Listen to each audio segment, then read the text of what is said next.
Hola amigos, ¿cómo están? Bienvenidos una vez más a su canal de programación con su servidor Cristian Crisón. En el día de hoy les enseñaré cómo hacer un super tic-tac-toe o tricky, como se llama en algunos países.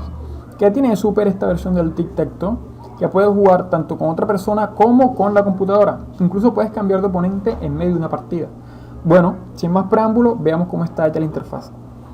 Ya con nuestro formulario abierto, primero creamos el tablero de 3×3. Los espacios del tablero están hechos con botones. Estos botones nos servirán para trazar la ruta del ganador. También necesitamos dos radiobotones que nos servirán para seleccionar en todo momento con quién deseamos jugar y dos label que nos servirán para informar en todo momento con quién estamos jugando, si con el jugador 2 o con la máquina.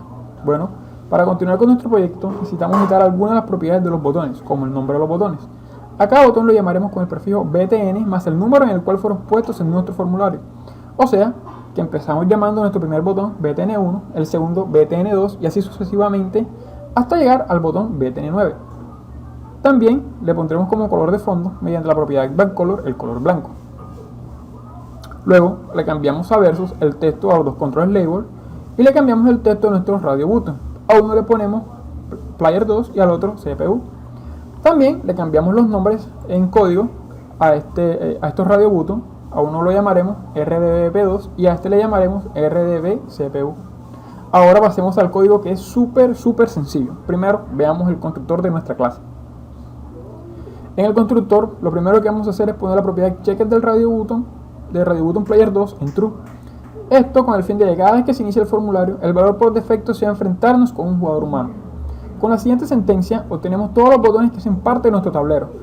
Esta variable C, la cual he declarado fuera en el constructor, es del tipo lista y contendrá botones, los cuales obtendremos con esta sentencia, que lo que hace es lo siguiente: obtiene todos los botones del formulario y con el método toList los deposita en una lista, y al final eso es lo que se almacena en mi variable C.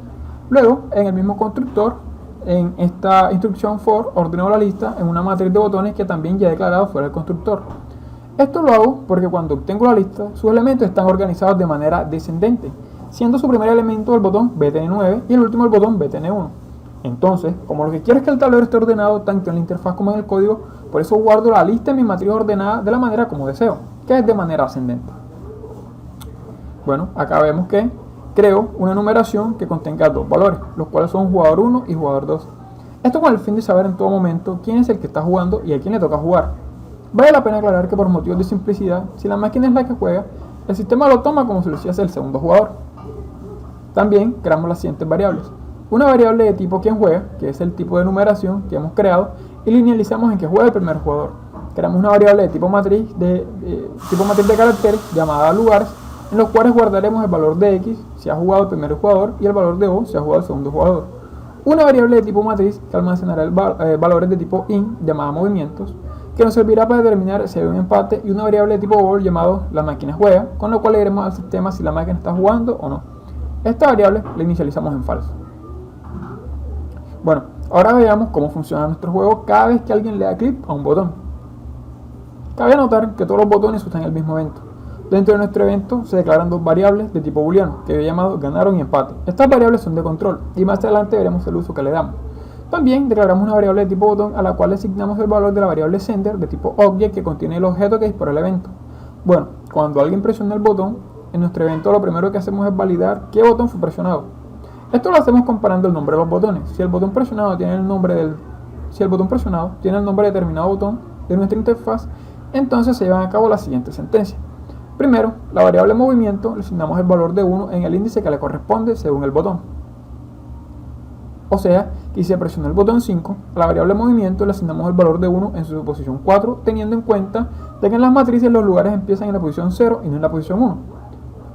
Con una sentencia switch vamos a determinar si el botón fue presionado por el jugador 1 o el jugador 2.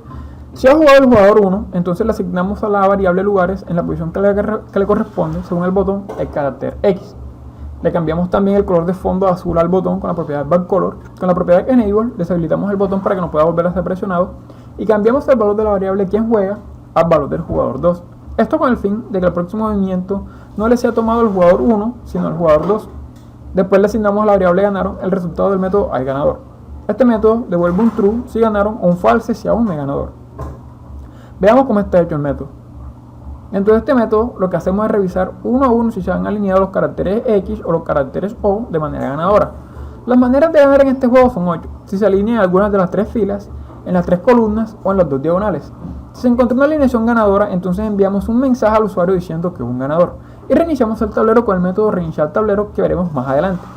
Y si no se encuentra ninguna de las alineaciones ganadoras, entonces este método devuelve un falso. Si el valor de la variable ganaron es falso, entonces verificamos si hay empate con el método hay empate, que devuelve un true si hubo empate o falso si no. Este valor se lo asignamos a la variable empate. Veamos cómo está hecho el método hay empate. Dentro del método hay empate declaramos dos variables. Una variable de tipo booleano que yo he llamado he, inicializada en false, y una variable de tipo int que se llama suma, inicializada en 0. Luego en un ciclo for contamos cuántos movimientos se han hecho recorriendo la variable movimientos y asignándole ese valor a la variable suma. Si después de recorrerle el ciclo la variable suma es igual a 9, significa que ya no hay espacios donde jugar, y como no ha habido un ganador, entonces hay empate.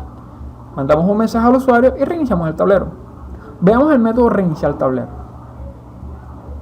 En este método lo único que hacemos es dejar los valores por defecto tanto de los botones como de las variables que usamos de control. Bueno, volvamos al evento. Ya que hemos conocido el método hay ganador y hay empate, entonces podemos proseguir.